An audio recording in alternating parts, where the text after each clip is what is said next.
Muy buenos días. La Universidad Autónoma de Nuevo León, a través de la Secretaría de Extensión y Cultura, les da la más cordial bienvenida a esta, su Capilla Alfonsina Biblioteca Universitaria. Mayo es el mes en que se conmemora el natalicio de Alfonso Reyes, el regiomontano universal, mediante una serie de enriquecedoras actividades culturales, académicas y artísticas que se engloban bajo el Festival Alfonsino. Hoy damos inicio a la primera de dichas actividades.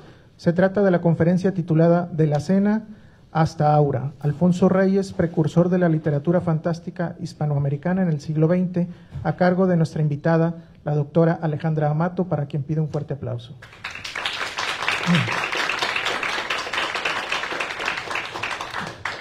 Antes de comenzar nuestro evento, quisiera destacar la presencia entre el público de alumnos de la Facultad de Ciencias Biológicas. Muchas gracias por acompañarnos. Asimismo, agradecer la presencia de todos y cada uno de ustedes, distintos alumnos de las escuelas y facultades de nuestra universidad, y saludamos a quienes nos siguen a través de nuestras redes sociales. A continuación, voy a ceder la palabra al director de este emblemático recinto, el doctor Víctor Barrera Enderle, para que nos dirija unas palabras y presente a nuestra invitada.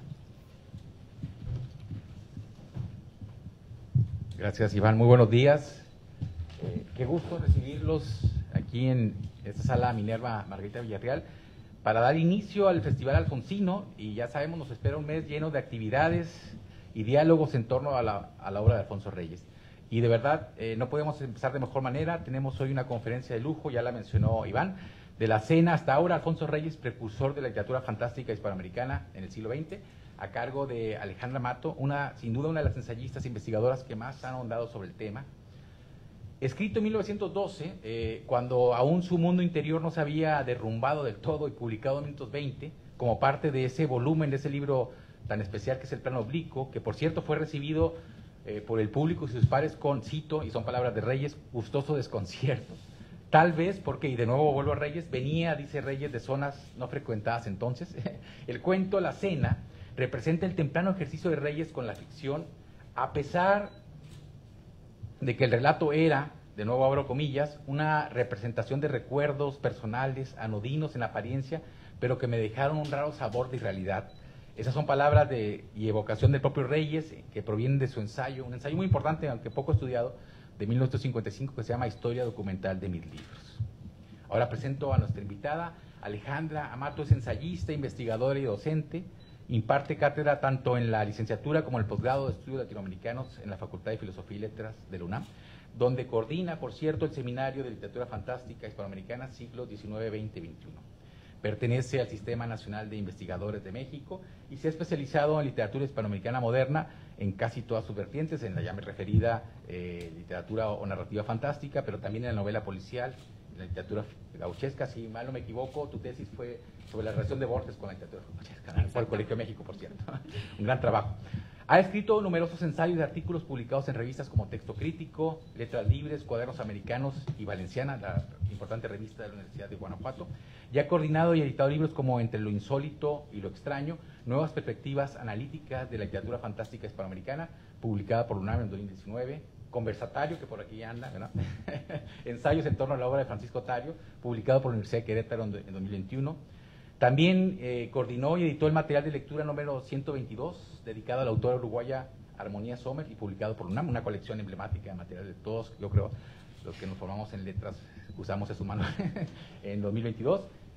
Y participó en Aquí Abajo de Francisco Tario, a 80 años de su publicación, publicado por el Colegio de San Luis en 2024. Alejandra, bienvenida, un gusto recibirte, esta es tu casa y te dejamos el micrófono. Hola, ¿qué tal? ¿Cómo están? Buenos días a todas, a todos. Quiero agradecer muchísimo al doctor Víctor Barrera por esta invitación. Estoy muy feliz de estar aquí en el Festival Alfonsino en esta edición 2025. Soy una gran seguidora del festival y me emociona muchísimo pues dar esta conferencia de apertura, además pues rodeada de lo que es para mí la materia natural de nuestras investigaciones y los y las primeras receptoras, como debería ser, que son ustedes, los estudiantes, ¿no?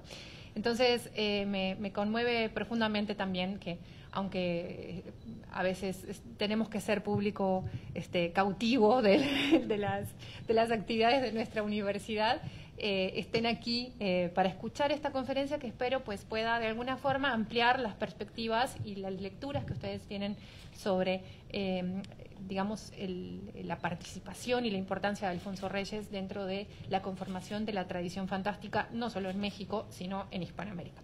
Voy a dar lectura a mi texto y voy a ir comentando algunas cuestiones para que cuando acabemos, pues si ustedes tienen preguntas o comentarios, pues entremos en este diálogo y pues muchísimas gracias otra vez por estar aquí y por la invitación. Me voy a cambiar los lentes porque ya soy una señora de edad y si no, no leo ya. Durante varias décadas que atravesaron el umbral de la segunda mitad del siglo XX, se implantó parcialmente la idea de que la tradición fantástica en México había sido una corriente marginal, practicada con escasa frecuencia por algunos escritores destacados y con devoción por varios autores y autoras secundarios dentro del llamado canon literario. Sin lugar a duda, hoy, en pleno siglo XXI, ese estatus de la literatura fantástica, no solo en México, sino en toda Hispanoamérica, goza de una situación diametralmente distinta, quizás hasta llegar a tener en estos tiempos una condición avasalladora en el panorama actual de las escrituras contemporáneas.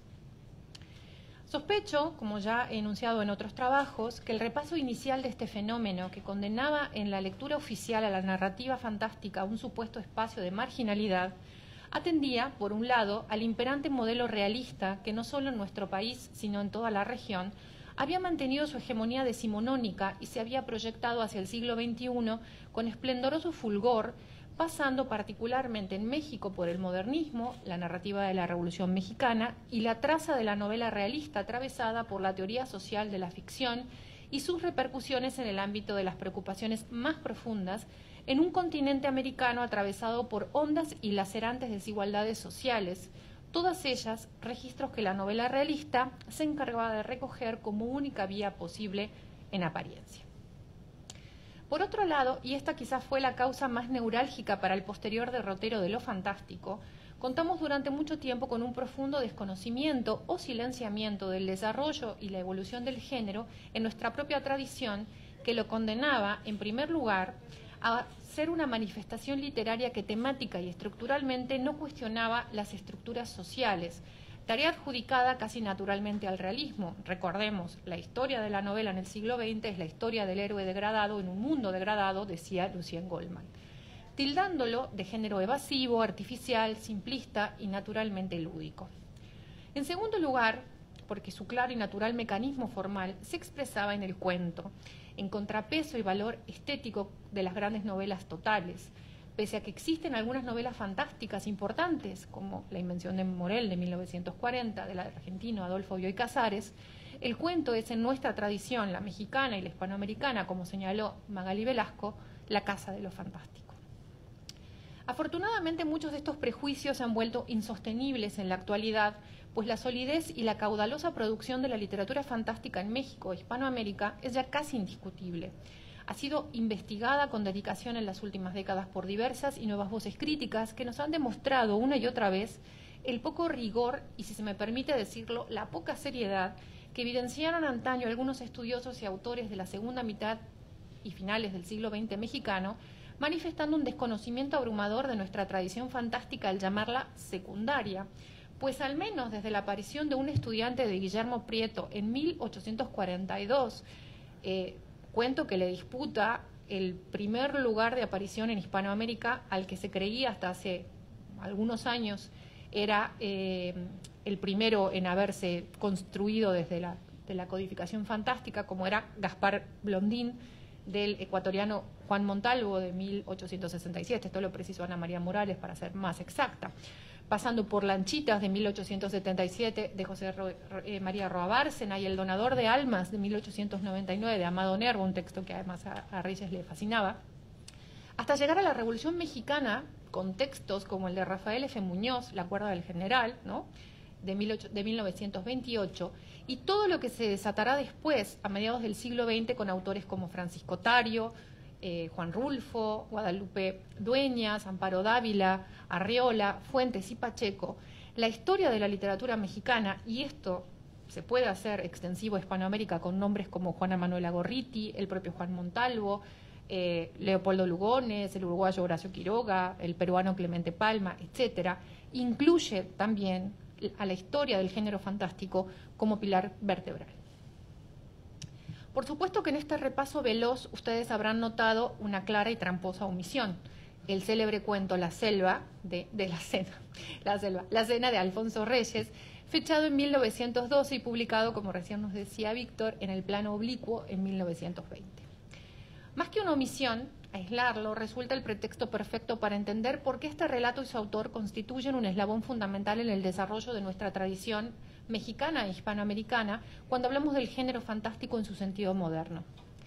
No se preocupen, no voy a analizar una vez más esta fascinante narración que todos y todas los que estamos acá probablemente conocemos casi de memoria, pero sí lo voy a tomar junto con otros textos narrativos y teóricos de Reyes sobre la literatura fantástica para hacerme algunas preguntas cuyas respuestas deseo conversar hoy aquí con todas y todos ustedes y para señalar la influencia de Alfonso Reyes en la tradición fantástica de todo un continente, no solo...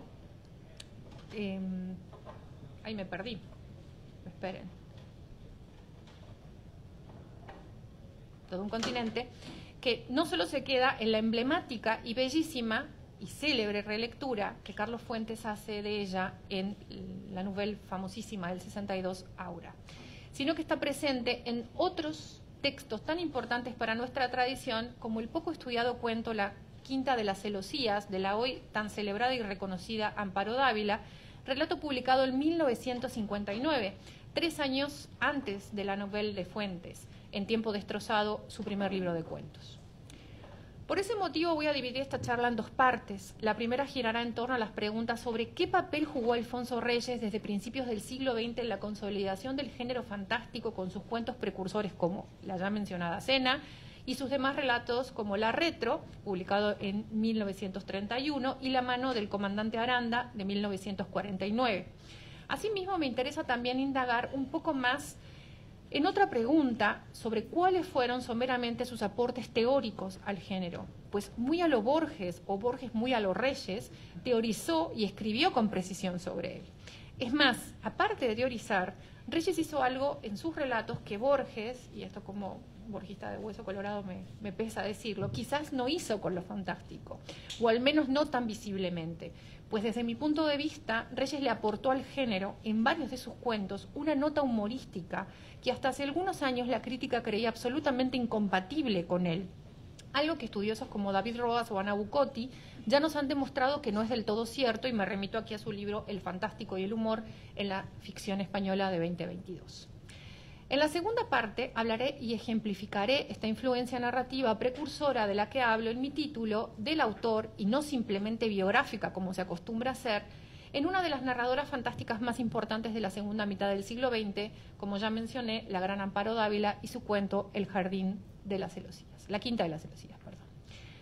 Cabe señalar que sobre Reyes y lo fantástico tenemos una interesante, aunque no muy amplia, bibliografía que cuenta con las aportaciones de Edgar Valencia en La Invitación, Alfonso Reyes y la literatura fantástica, de 2009, el artículo de March, Alfonso Reyes y el relato fantástico, del 89, el texto de Elena Madrigal, Espejismos y una sombra en la Cena, de Alfonso Reyes, del 2007, o el texto de Rob, La Cena, Alfonso Reyes, cuento onírico, del 81, entre otros. Sergio Pitol, en El arte de la fuga, comenta lo siguiente, y lo cito: en México, durante la adolescencia, frecuenté larga y devotamente la obra de Alfonso Reyes, que incluye varios títulos de teoría literaria: El deslinde, La experiencia literaria, Al yunque. Los leía, me imagino, por el puro amor a su idioma, por la insospechada música que encontraba en ellos, por la gracia que de repente aligeraba la exposición de un tema necesariamente grave. Debo a nuestro gran polígrafo y a los varios años de tenaz lectura la pasión por su lenguaje. Admiro su secreta y serena originalidad, su infinita capacidad combinatoria, su humor, su habilidad para insertar giros cotidianos, reunidos en apariencia con el lenguaje literario, en alguna sesuda exposición sobre Góngora, Virgilio o Mallarmé. En una época de ventanas y puertas cerradas, Reyes nos incitaba a emprender todos los viajes. Evocarlo me hace recordar uno de sus primeros cuentos, La Cena, un relato de horror inmenso en una atmósfera cotidiana donde a primera vista todo parece normal, anodino, hasta podría decirse un poco dulzón, mientras entre líneas el lector va poco a poco presintiendo que se interna en un mundo demencial, quizás el del crimen. Esa cena debe de haberme herido en el flanco preciso. Años después comencé a escribir y solo ahora advierto que una de las raíces de mi narrativa se hunde en aquel cuento. Buena parte de lo que más tarde he hecho no ha sido sino un mero juego de variaciones sobre aquel relato. Fin de cita. Estas sentidas palabras contradicen algunas afirmaciones como las presentadas por críticos como Carlos Januzzi, en Traducir para crear Alfonso Reyes y la literatura fantástica, en donde se sostiene que, cito, la literatura fantástica de Alfonso Reyes ha sido poco reconocida por los escritores posteriores como fuente de inspiración, lo que no impide valorar positivamente el trabajo del escritor mexicano como traductor, crítico y creador de literatura fantástica. Fin de cita.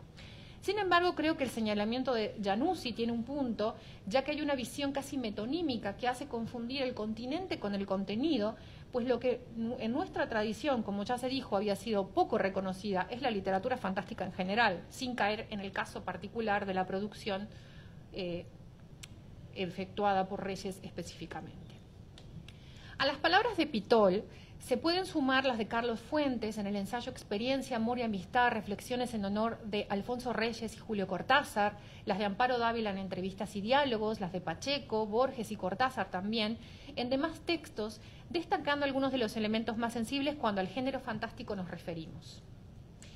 Sin embargo, hay curiosidades y dudas que siempre van a azotarnos, como la ausencia de la cena en la antología de la literatura fantástica, como ustedes saben, prologada por Adolfo Bioy Casares y hecha la compilación por Silvina Ocampo, Borges y el propio Bioy, en sus dos ediciones, de 1940 y de 1965. Esto es interesante porque en la del 65 se incorporan, de hecho, muchos autores mexicanos, entre ellas Elena Garro con Un hogar sólido, este fandango de muertos tan interesante que escribió Garro. Y como les digo, a pesar de la cercanía y amistad que Borges y Reyes habían trabado en el conocido paso de este último como diplomático por el Río de la Plata. Pero, como bien sabemos, la obra narrativa fantástica de Reyes no se queda solamente en la cena, como señala Januzzi, las traducciones y las críticas para llegar a la creación en la obra del regiomontano, recorre escenas de literatura fantástica que merecen una consideración para la crítica. A pesar de esto, no podemos pensar que desde una perspectiva teórica moderna, por más versátil que esto pueda ser, tengamos una cantidad abrumadora de cuentos fantásticos escritos por Reyes.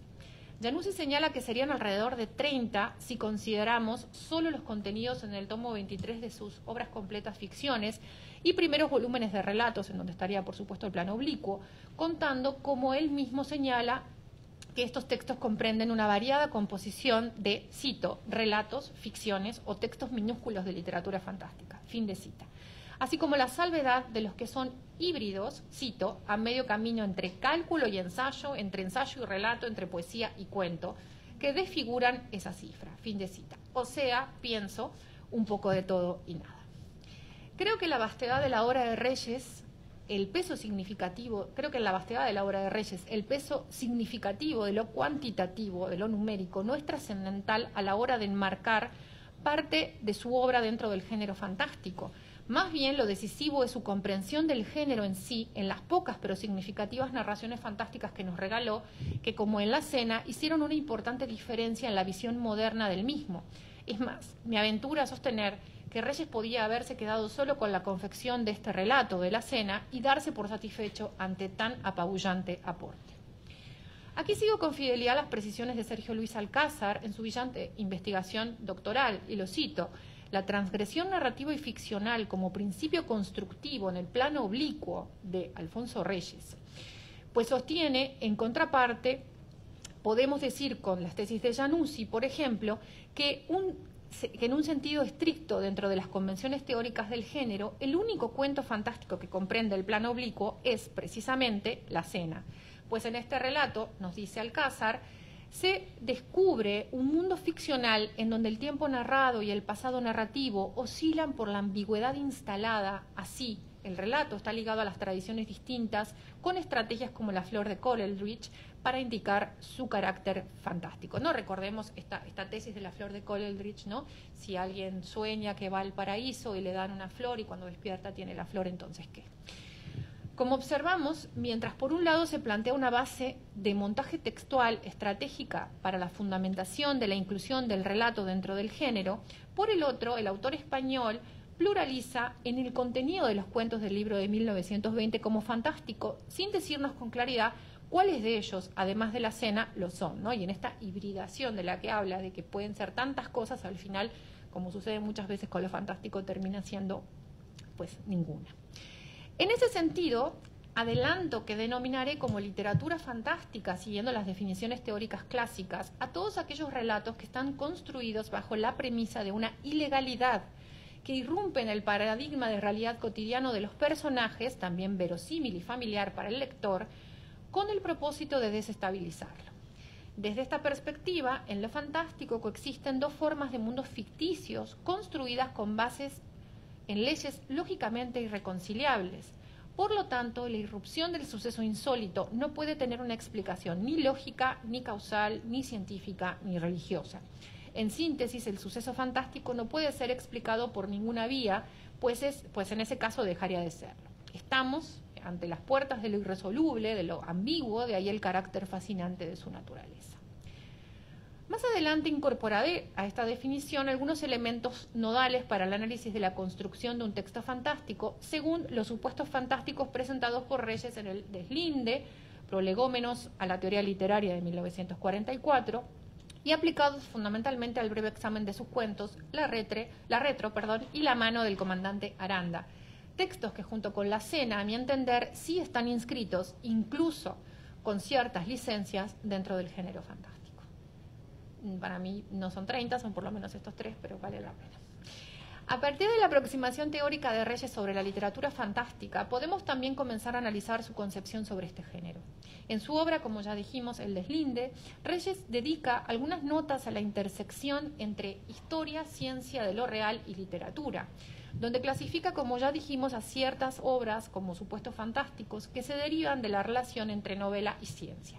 Es importante destacar que, aunque Reyes no se refiere específicamente al género del cuento, lo incluye dentro de la narrativa o novelesca según el sistema que establece en su tratado.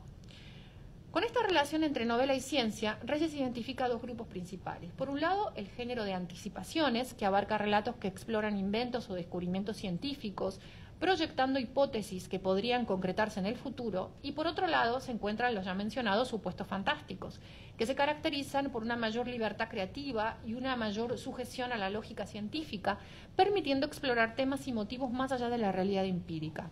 Sobre los supuestos fantásticos, como segundo grupo, afirmará lo siguiente, cito: aquí la imaginación no se anticipa a la ciencia, ni siquiera con esa preocupación estratégica que en el caso anterior autorizaría al novelista a repetir la palabra de Descartes, avanzo enmascarado. Aquí la novela establece franca y abiertamente supuestos imposibles. No confundir este caso con la novela de misterio a lo Poe, en que se explotan el miedo y el asombro mucho más que la ciencia. Estas obras son, para nuestro gusto al menos, los casos más atractivos, los más poéticos en el sentido corriente de la palabra. Hasta aquí, Reyes. Si profundizar en sus características, Reyes enumera 7 tipos de supuestos fantásticos, lo que refleja su comprensión sobre la diversidad de los textos de dicha naturaleza. Estas 7 categorías son: 1. Tipos místicos, viajes psíquico-estelares. 2. Tipos sonámbulos espiritistas, personajes embaucados por el sueño o la hipnosis. 3. Tipos filosóficos psicológicos, investigación sobre posibilidades epistemológicas. 4. Tipos físico-matemáticos, combinación matemática o formulación de teoremas físicos en la lógica de la narración. 5. Tipos lógicos policiales, placer de la investigación lógica y la paradoja. 6. Tipos mágicos, magia como prehistoria de la ciencia, folclore, superstición y fantasía pura. Y 7. Tipos naturalistas, sagas de Robinsones y paraísos. Y Robinsonas también menciona Reyes. Estas características muestran la amplitud y diversidad de la literatura fantástica según la visión de Reyes. Cada categoría explora diferentes aspectos de la fantasía y la relación entre la ciencia, la lógica y la imaginación. Según esta clasificación, la cena pertenecería al número 2, tipos sonámbulos espiritistas, personajes embaucados por el sueño o la hipnosis; la retro, a la número 3, tipos fisiológicos psicológicos, investigación sobre posibilidades epistemológicas; y la mano del comandante Aranda, a la 6, tipos mágicos, magia como prehistoria de la ciencia, folclore, superstición y fantasía pura. Ya que destaca este último por su pureza fantástica y trama impredecible, sin una relación lógica estricta entre los supuestos y las conclusiones. Sin embargo, esto no implica que las obras del tipo mágico carezcan de coherencia interna. De hecho, la mano del comandante Aranda presenta una narrativa erudita y coherente en torno a la figura de la mano y su actuar. La efímera y fascinante historia de un militar que, tras serle amputada su mano derecha, decide conservarla como una reliquia de guerra, desencadena una serie de eventos inesperados y aterradores cuando la mano comienza a cobrar vida propia y ocasiona un caos devastador. Se pone a robar cosas, empieza a atacar a los vecinos, a la servidumbre, quiere manejar, hasta que se le pega a la mano izquierda y quiere contraer una especie de matrimonio, de nupcias con esas manos. Es una mano que realmente está fuera de control, ¿no? Y que empieza como a adquirir esta conciencia autónoma, casi humana, ¿no? Aunque es parte de un cuerpo humano, por supuesto, pero independiente desde la perspectiva de su libre albedrío. Esta narrativa presenta un cambio notable en la construcción de la literatura fantástica de Reyes en comparación con otros de sus cuentos, pues al igual que en la retro, introducirá un elemento sustancial carente, por ejemplo, en la cena, donde las situaciones oníricas y los delirios suelen ser el eje central. Me refiero puntualmente, como ya dije, al humor. En este relato, la fantasía se manifiesta de manera más concreta y tangible, creando un sentido de inquietud y sorpresa en el lector. La mano, ahora un ente autónomo, se convierte en un símbolo de la fragmentación y la pérdida de control de toda la vida de su antiguo y respetable dueño y de su familia, hasta llegar a una suma revelación que concluye con tengo que spoilear el cuento si no lo leyeron, con el suicidio de esta, que ya había muerto al ser cercenada y vuelta a la vida en misteriosas e inexplicables circunstancias. Recordemos que para Reyes, el sexto supuesto fantástico implica lo siguiente, y lo cito: tipos mágicos. La magia entra aquí como prehistoria de la ciencia, pues en lo que tiene de mera fantasía, sea fantasía pura o fundada en supersticiones y folclore, no corresponde a la fertilización científica que estudiamos. Como todo aquí es imprevisto, no hay relación lógica estricta entre los supuestos y las conclusiones. La triste gente de hoy en día, que ya no lee Las Mil y una Noches, ha podido al menos disfrutar de un compendio temático de los cuentos árabes en el film El ladrón de Bagdad, maravilla de realizaciones ópticas. El arte del escritor puede a veces dar efectos de magia sin usar de la magia misma. En Las Nuevas Noches Árabes de Stevenson, el muchacho corre por la calle regando diamantes sin darse cuenta. En uno de los cuentos del padre Brown de Chesterton, el ladrón, dominado por la persuasión del eclesiástico, va arrojando en mitad de la noche y desde el árbol en el que se había escondido todas las joyas robadas. Efectos semejantes ha logrado Chesterton en su comedia Magix contemporánea. Fin de cita. Y esto a mí me parece muy significativo en el cuento porque hay lecturas que son muy valiosas, por supuesto, que hablan de la intertextualidad, que tiene que ver con las cuestiones de los murales, de la erudición de Reyes frente a toda la cuestión de las piezas que así señala, ¿no? El mural de Orozco, el mural de Rivera, también toda la cuestión que tiene que ver con estudios que se han hecho a nivel biográfico, ¿no? Sobre su padre y el comandante Aranda, cotejando los diarios. Pero a mí algo que me parece brillante del cuento es esta condición plenamente fantástica, fincada en el humor, ¿no? En el sentido del humor de esa mano que va casi como lo que conocemos ahora como los locos Adams, ¿no? ¿Se acuerdan esta que va así? Bueno, me la imagino, dedos, exacto, perfectamente en ese contexto. O sea, Reyes es un adelantado total de esas tendencias cinematográficas. En cuanto a la retro, estamos frente a otro ejemplo fascinante de la exploración de lo fantástico en la obra de Reyes. En él se encuentra, pues, un esbozo de personaje que, como señala Luis Leal, anticipa sorprendentemente el tema central del gran cuento Viaje a la semilla de Alejo Carpentier. Y yo agregaría también el de Funes el Memorioso de Borges. Incluso el autor argentino es nombrado con su obra ejemplo mismo relativo de este supuesto. 3, lo cito a Reyes, el supuesto filosófico psicológico. El escritor argentino, dice Reyes, Jorge Luis Borges, ha acertado con algunas narraciones trascendentales que, aunque sin trama novelística, crean mundos ficticios. En Tlun Uqbar Orbius Tertius inventa un pueblo que concibe el universo bajo normas muy diferentes de las nuestras. En la Lotería de Babilonia, un pueblo gobernado por el juego de azar.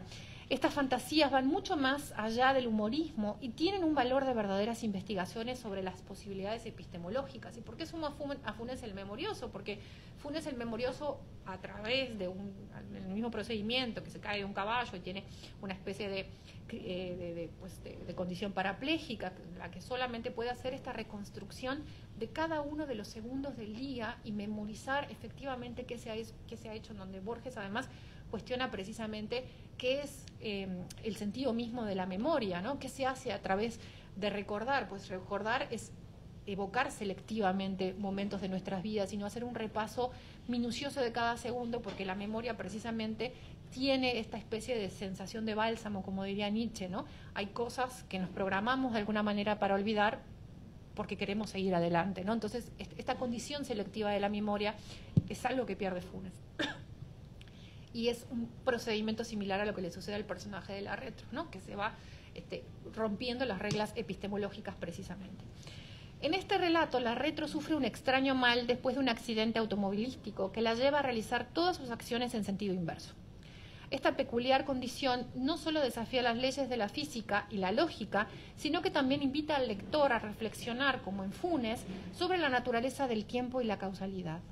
A través de este personaje y su situación, Reyes explora la relación entre lo fantástico y lo real, creando un mundo donde lo imposible se vuelve posible y la realidad se distorsiona de manera intrigante. Como apunta Leal, lo cito, los de Reyes no serán, con pocas excepciones, cuentos herméticos, objetivos, pero tampoco lo son fríos, impersonales, indiferentes, desinteresados. No hay duda de que en ellos palpita todo su ser, con su personalísimo aliento y su misma vida. En este sentido, Reyes se adelanta a su tiempo. Parece que el cuento y la novela, en sus últimas manifestaciones abandonan ese interés en la técnica objetiva para volver a dar importancia al fondo anímico del autor. Los cuentos ensayos, como los califica Leal de Reyes, han marcado una pauta ya discernible en Borges y sus contemporáneos. Manifiesta en los jóvenes cuentistas hispanoamericanos que hoy cultivan el género, ¿no? Y volvemos a lo mismo, ¿no? A esa trascendencia que nos lleva a la obra de Reyes como un precursor de todos estos autores.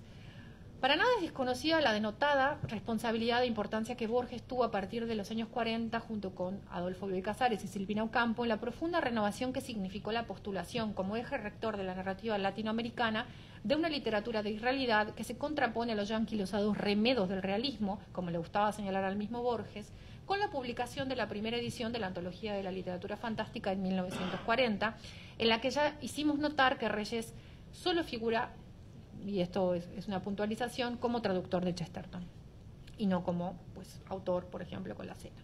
Y sus respectivas obras cumbres de esta misma década, en ficciones de 1944 y El Aleph de 1949, que también coinciden en década con la publicación del Deslinde y La mano del comandante Aranda. Y esto no es casualidad. Los años 40 son años realmente importantísimos en donde se da este giro de la reconfiguración de la tradición fantástica en dos polos que son fundamentales, Argentina y México, ¿no?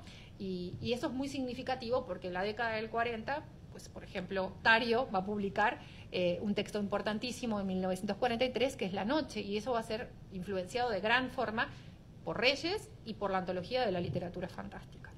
Esta renovadora concepción, bueno, y Cortázar, si vamos a un ejemplo hispanoamericano, en el 45 en Sur va a publicar Casa Tomada. Esta renovadora concepción que privilegia la exploración de nuevos senderos estéticos alejados de la literatura mimética, del realismo acérrimo histórico, tuvo importantes repercusiones en toda la tradición literaria latinoamericana y sin lugar a dudas, Reyes también fue partícipe en su propia tradición, como lo veremos a continuación. Y aquí empieza la segunda parte. Como mencioné líneas arriba, En la segunda parte de esta exposición deseo comentar la influencia narrativa del autor más allá de Aura, en una de las narradoras fantásticas más importantes de la segunda mitad del siglo XX, Amparo Dávila y su cuento La Quinta de las Celosías. El jardín, en este cuento, es un espacio de ambientación narrativa al que el autor acude de forma permanente para situar varios acontecimientos destacados que se suceden en sus relatos. En narraciones como Música Concreta, es el sitio al que llega noche tras noche la amante de Luis convertida en sapo y desde donde planea acabar con la vida de Marcela, protagonista del cuento. Del igual modo, es el lugar en el que se encuentra la tumba profanada del fraile que atormenta a Marcos en sus sueños de niñez en otro cuento de Dávila, que es el Jardín de las Tumbas. También constituye el espacio armonioso y recreativo que se convierte posteriormente en algo vedado con la llegada del tenebroso intruso a la vida de la anónima protagonista del Huésped. Acorde con el rol protagónico que el jardín posee en estas y otras historias de la autora, en La Quinta de las Celosías figurará como un espacio significativo y estructurador del relato, pues será para Gabriel, personaje central de la historia, la zona específica de tránsito hacia su final. En las narraciones que corresponden a la tradición fantástica mexicana, el jardín es presentado generalmente como un espacio subvertido, en el que se rompe con la afirmación de Juan José Cirlot en cuanto al sometimiento de la naturaleza y su irrestricto y cercado orden. Si el jardín simboliza el establecimiento de un espacio controlado que se equipara a la conciencia del individuo, resulta en extremo pertinente la perturbación de dicho espacio a partir de mecanismos que lo vuelven incontrolable. El jardín dentro del registro fantástico mexicano se convierte entonces no solo en un espacio caracterizado por la ruptura de los preceptos originales en los que simbólicamente fue configurado, sino en un lugar, como señala Magali Velasco, casi litúrgico, pues apreciamos, y la cito, signos mortuorios en los jardines descritos en la cena. Alfonso intuye que el jardín de sus anfitrionas es breve y artificial como un camposanto. Madre e hija le muestran flores que nunca ve, ¿se acuerdan? Flores monstruosas, flores, ¿no? Algo similar sucede en Aura cuando el personaje de Felipe Montero habla de un jardín que Consuelo le dice no existe, y estamos frente pues a toda la construcción de la herbolaria fantástica brujil del personaje de Consuelo. Alfonso entra en un estado de vigilia que no le permite ninguna certeza. La narración está marcada por sucesivas indeterminaciones. Las mujeres arrastran a Alfonso dentro de la casa y al enredarse unas guías vegetales en los pies de el jardín cobra vida. Fin de cita. Este pasaje al que se refiere la investigadora veracruzana no solo ilustra el papel central que desempeña el jardín como espacio de ambientación destacado en este tipo de relatos, sino que nos remite de inmediato a la influencia que este cuento, escrito en el 1912, como dije, por Reyes, tuvo sobre gran parte de la narrativa fantástica mexicana de mediados del siglo XX, entre ellos, como mencioné, La Quinta de las Celosías. Como ya sabemos, en el relato, el protagonista de nombre Alfonso es invitado a cenar mediante una nota anónima a una casa en la que nunca ha estado y cuyas dos anfitrionas, madre e hija, en apariencia también le son desconocidas. Debido a una serie de conexiones que al inicio el personaje no puede explicar, intuye o adivina el nombre de una de las mujeres que lo recibe, Amalia, observa y registra detalles familiares de la casa, conversa con doña Magdalena, la madre de la joven, y por último departe con ellas. Mediante el uso de las típicas modalizaciones fantásticas empleadas en el relato de corte fantástico, creo haber visto, creo que vi, etc., Reyes recurre a la propuesta del desconcierto en el itinerario de su personaje a través de la enunciación de un estado alterado, pues ya avanzado el encuentro y después de beber un chablis, un vino blanco que le han ofrecido las dos mujeres, el joven Alfonso cae en una especie de fase letárgica que le imposibilita percibir con lucidez la realidad que lo rodea. Es en este punto en el que el espacio del jardín cobra vida y envuelve con su sombrío embrujo al personaje. Cito: «Vámonos al jardín. Esta nueva perspectiva me hizo recobrar mis espíritus. Condujéronme a través de un cuarto cuyo aseo y sobriedad hacía pensar en los hospitales. En la oscuridad de la noche pude adivinar un jardincillo breve y artificial como el de un camposanto. Nos sentamos bajo el emparrado. Las señoras comenzaron a decirme los nombres de las flores que yo no veía, dándose el cruel deleite de interrogarme después sobre sus recientes enseñanzas. Las señoras sonreían ya, yo lo adivinaba, con pleno conocimiento de mi estado. Comencé a confundir sus palabras con mi fantasía, sus explicaciones botánicas, hoy que las recuerdo me parecen monstruosas, como un delirio. Creo haberles oído hablar de flores que muerden y de flores que besan, de tallos que se arrancan a su raíz y os trepan, como serpientes, hasta el cuello». Fin de cita. Posteriormente, las mujeres le relatarán las trágicas peripecias de un antiguo personaje al que ellas denominan capitán y que ambas se identificarán con la figura del visitante. Al confrontar la fotografía de este hombre, que en sus desventuras por Europa queda ciego sin poder cumplir su sueño de ver París, Alfonso constata el enorme parecido que tienen y huye del extraño lugar, negándose a sí mismo una posible anagnórisis. En el final del cuento, como ya se dijo, Reyes postula el hecho fantástico a través de la estrategia empleada en La Flor de Coleridge, pues en consonancia con el inicio del relato, el joven llega a tocar la puerta de casa antes de las 9 campanadas que marcan la hora, cayendo en cuenta de estar en un tiempo cíclico, inalterado, un tiempo de ensoñación que se ve trastocado por las líneas finales. Cito: sobre mi cabeza había hojas, en mi ojal una florecilla modesta que yo no corté. Fin de cita. De este modo, serán los elementos naturales extraídos del jardín de las dos mujeres los que revelen la posible veracidad del macabro encuentro. De la misma manera, el personaje de Gabriel Valle, protagonista del relato de Amparo Dávila, recibirá una nota que representará el primer indicio del pasaje simbólico hacia otro espacio y, al igual que en la cena, este será el elemento que moverá al personaje de su entorno conocido y habitual hacia la casa y jardín mortuorios de su anfitriona. Sin embargo, Gabriel, a diferencia de Alfonso, conoce al remitente de esa esquela, palabra que generalmente alude a una terminología fúnebre, ya ha estado esperando por un mes su llegada, pues quien la envía es la mujer de la que está enamorado, Hannah. Durante el recorrido que realiza el protagonista para desplazarse hacia la casa de su novia, se proporcionan al lector algunos datos relevantes sobre la vida de ambos personajes. Las características más destacadas de Gabriel, un joven estudiante de escasos recursos, recitador de versos de T.S. Eliot en bares de poca monta, seguro estudiaba letras, están vinculadas a su permanente ansiedad y obsesión por adelantarse a los hechos futuros. La simple llegada de la esquela lo entusiasma a tal grado que planea decididamente proponerle matrimonio a Hannah y concertar una vida juntos con múltiples proyectos que se van elucubrando en la soledad de las calles y en las tristezas de los caminos citadinos. En cuanto a Hannah, las descripciones son breves, emanan de las reflexiones que sobre ella hace el propio Gabriel y algunos personajes secundarios como Miguel, compañero de ambos, mismas que el protagonista evoca con cierta molestia. En el recuento superficial extraemos la imagen de una joven seria, aplicada en sus estudios y un tanto fría debido a su origen alemán. Sin embargo, lo más significativo en la vida de Hannah es que, por un lado, su trágico pasado, ha perdido a sus padres en circunstancias que la narración solo describe como terribles, pero jamás explicita, y por el otro su profesión, es taxidermista. Esta última condición define en gran medida su esencia. Hannah huele todo el tiempo a las sustancias químicas que emplea para embalsamar cuerpos, algo que le aporta un elemento tétrico a su particular modo de ser. A medida que el relato avanza y Gabriel se aproxima a la quinta en donde vive su novia, en tanto la ambientación del cuento se va transformando. La representación de un espacio citadino y cotidiano, con calles pobladas, grandes avenidas y gente que conversa en los camiones, queda atrás cuando el protagonista ingresa en el espacio natural que rodea la quinta. Cito: había dejado de llover, olía a tierra húmeda y a hierba mojada. Estaba fresco, pero no hacía frío. Resultaba agradable caminar por aquella larga avenida de cipreses que conducían a la quinta. Miró el reloj. Faltaban 20 minutos para las 8. Llegaría a tiempo. La esquela decía que lo esperaba a las 8. Se debía vivir muy tranquilo allí, sin ningún ruido, con tanto aire puro que estaba muy retirado y muy solo. Cuando llegó a la quinta se hallaba como de costumbre a oscuras. Las celosías no permitían que la luz del interior se filtrara. La reja estaba sin candado. Gabriel llegó a través del jardín hasta la puerta de la casa y tocó el timbre. Fin de cita. Como se observa, la descripción de los alrededores de la quinta resulta agradable. Los aromas purificadores de la naturaleza, la tierra húmeda y la hierba mojada acompañan el recorrido del personaje hacia su encuentro con Hannah. Nada está fuera de lugar en el pensamiento del protagonista, que prosigue elaborando planes a futuro para ambos.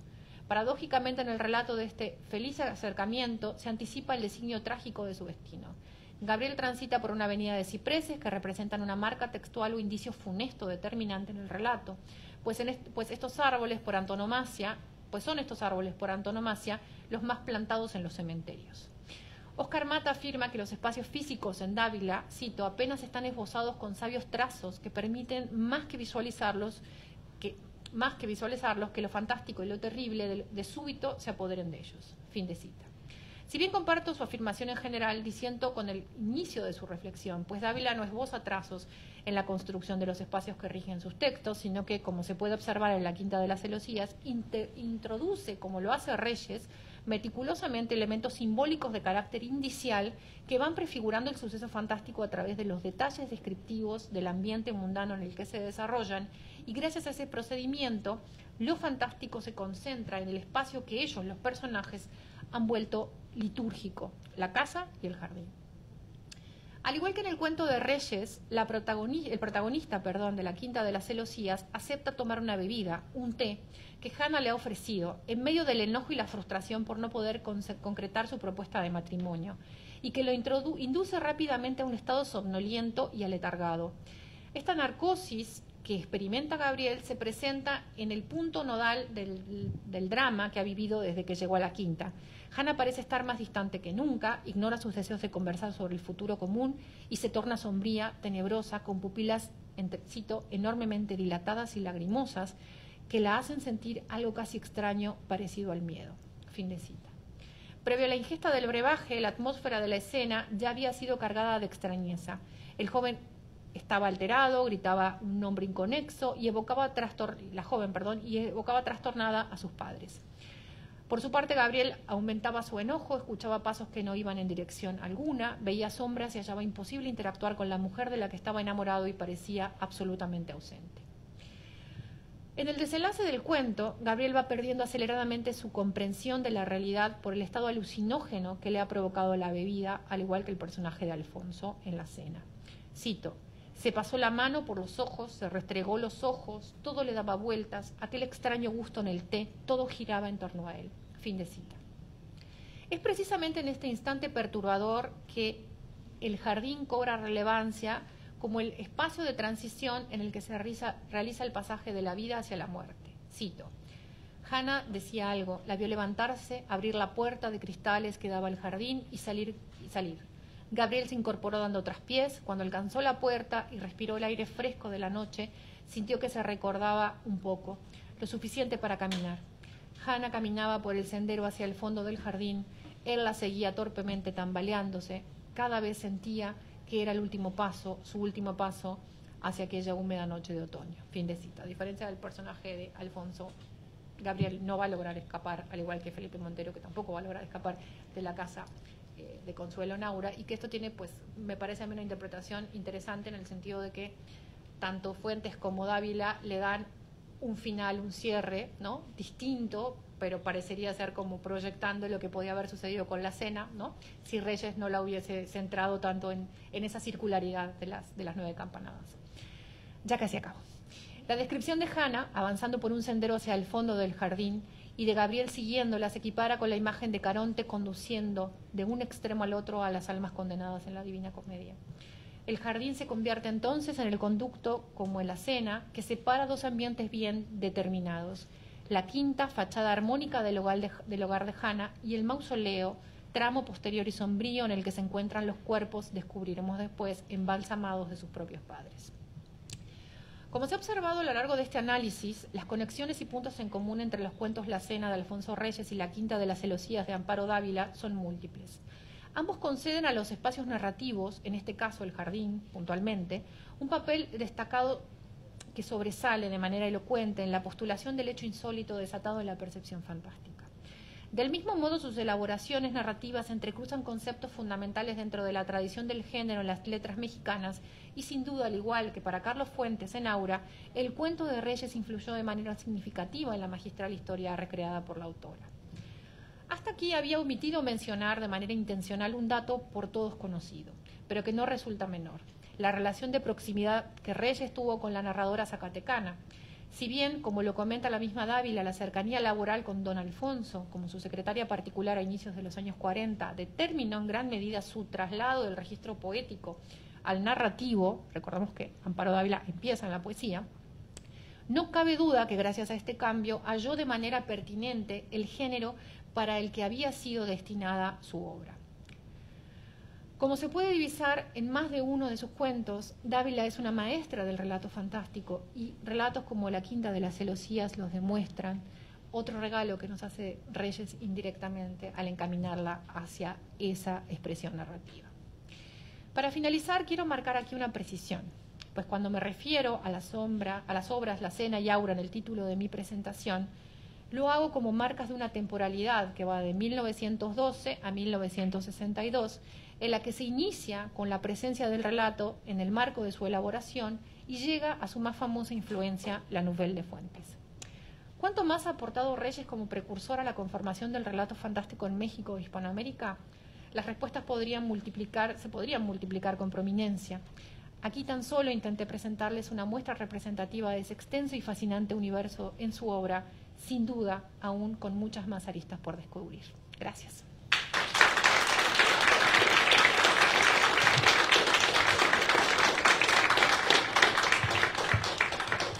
Queremos abrir el micrófono por si alguien de los asistentes tiene alguna pregunta, algún comentario para la doctora.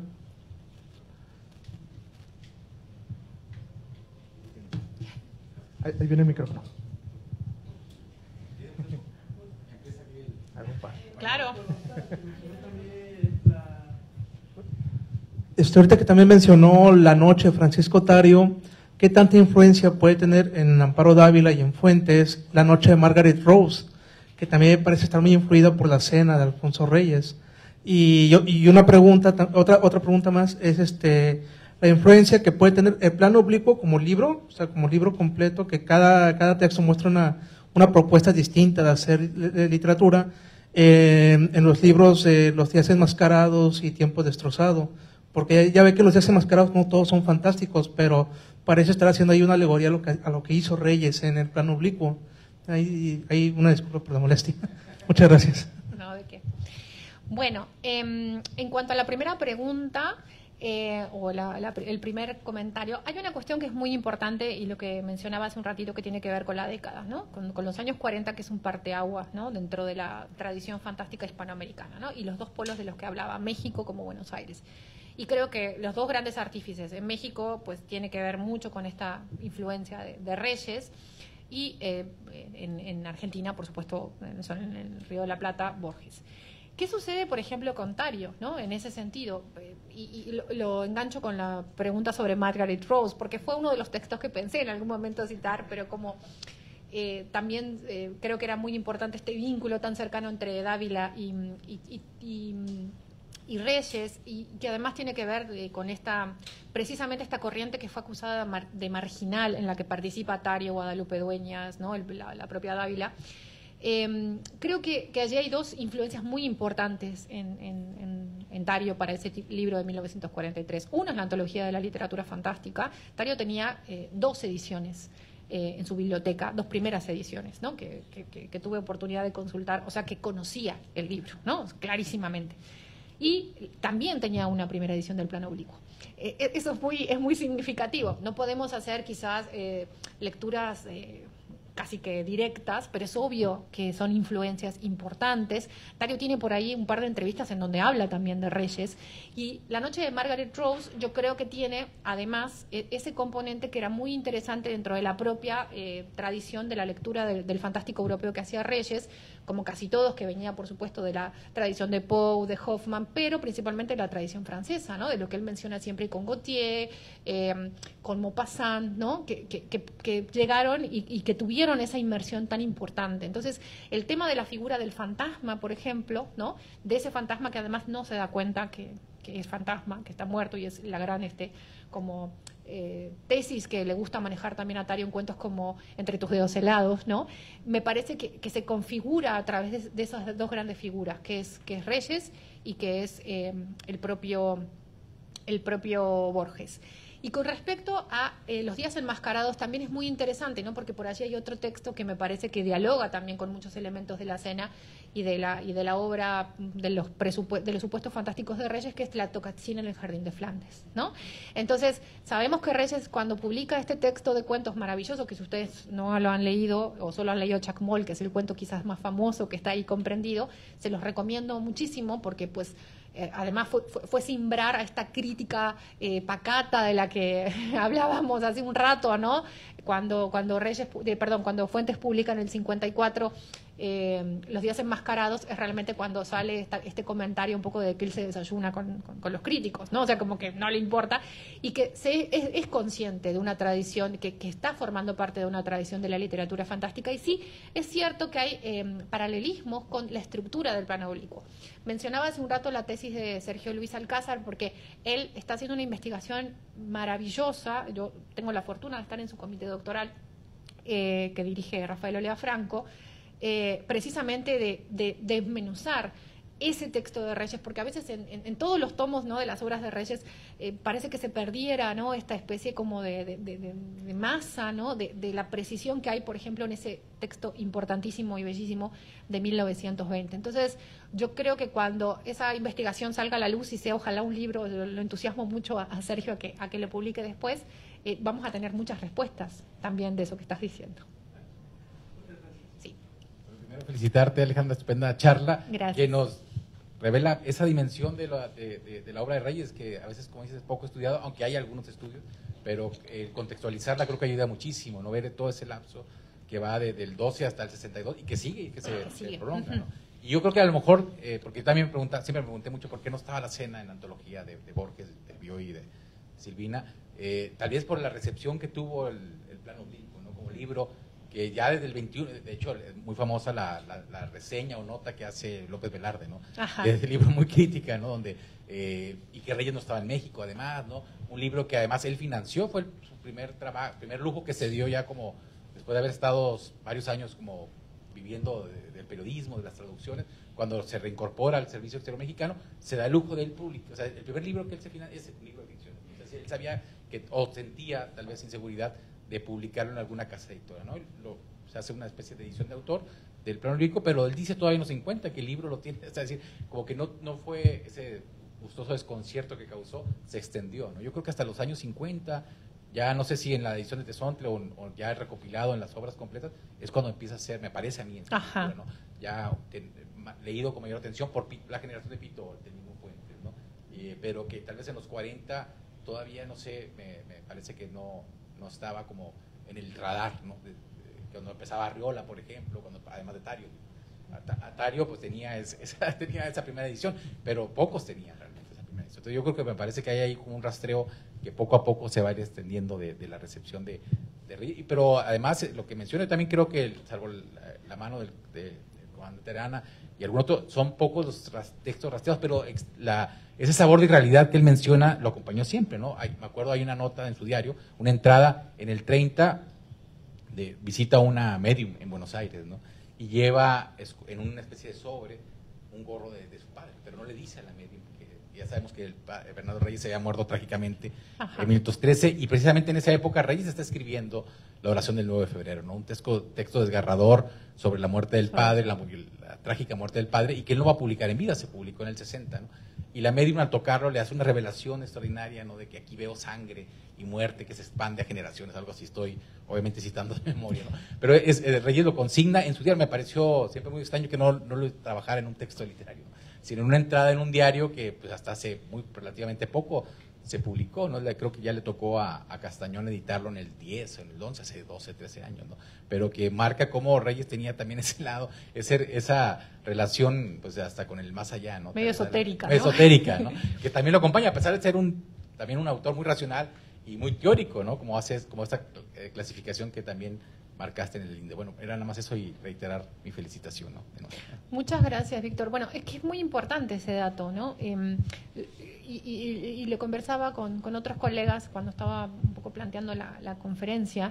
Es cierto que hay algunas cosas escritas sobre la tradición fantástica en Reyes, pero precisamente creo que a veces se trata de forzar mucho, ¿no?, en la amplitud de la característica, de la categorización de lo fantástico, algunos de los textos, ¿no?, que no encajan realmente y que no pueden ser vistos como fantásticos. Ahora, puede ampliarse a esto que precisamente mencionabas, y a mí me parece una coincidencia súper interesante entre Reyes, otra más entre Reyes y Borges, que tiene que ver con el término de irrealidad.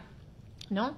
Que en los últimos años se ha puesto un poco pues sobre la mesa para tratar de ampliar la clasificación de las estructuras de ciertos relatos que, al no ser necesariamente fantásticos en su sentido más puro y directo, sí tienen elementos que constituyen algo que está de alguna forma desafiando los principios pues evidentes de la racionalidad textual, ¿no? Que se alejan de lo mimético para hacer estructuras de lo no mimético. ¿Y por qué digo esto? Porque uno de los primeros nombres que se sugería o con el que pensaban titular la antología de la literatura fantástica era antología de literatura de irrealidad, y después se cambió, ¿no? Entonces el término de irrealidad, que ahora está por todos lados, viene de lejos y comparte un poco, yo creo, esas disquisiciones teóricas precisamente para saber que muchos de esos relatos que se meten allí no son necesariamente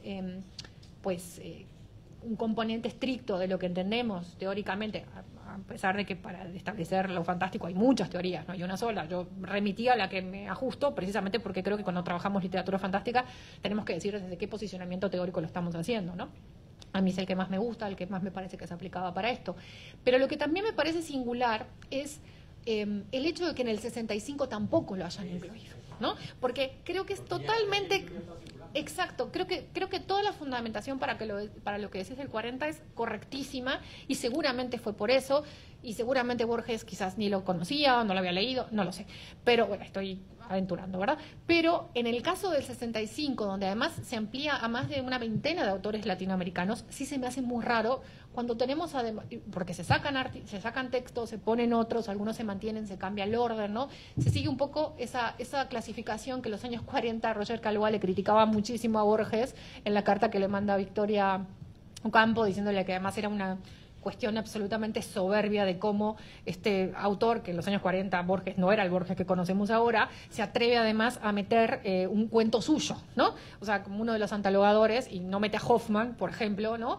Y, o sea, no hay ningún alemán, dice Roger Calvá, excepto, bueno, Kafka, pero era chueco, escribe en alemán, ¿no? Dice, pero lo gracioso es precisamente eso, ¿no? Que no introduce, o sea, él se pone, y claro, Tlun, ¿no? Que es un cuento que también refiere a Reyes, pues es un parteaguas. Lo que pasa que hay que tener como la lectura y la visión histórica para entender lo que va a pasar después. Tampoco Roger Calvá tenía una bola de cristal para ver el futuro, ¿no? Pero ya se estaba viendo que algo diferente estaba haciendo Borges con ese cuento, ¿no?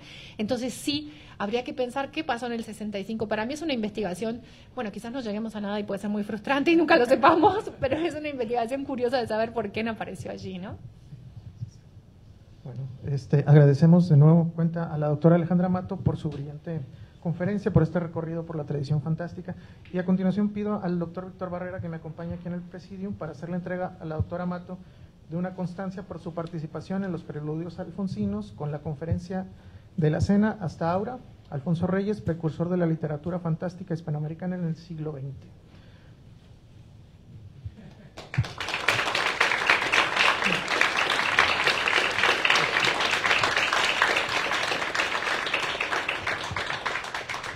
Los invitamos a que nos sigan acompañando en las actividades que forman parte de este Festival Alfonsino 2025 y que se llevarán a cabo en distintas sedes de nuestra universidad. Por su atención, muchas gracias.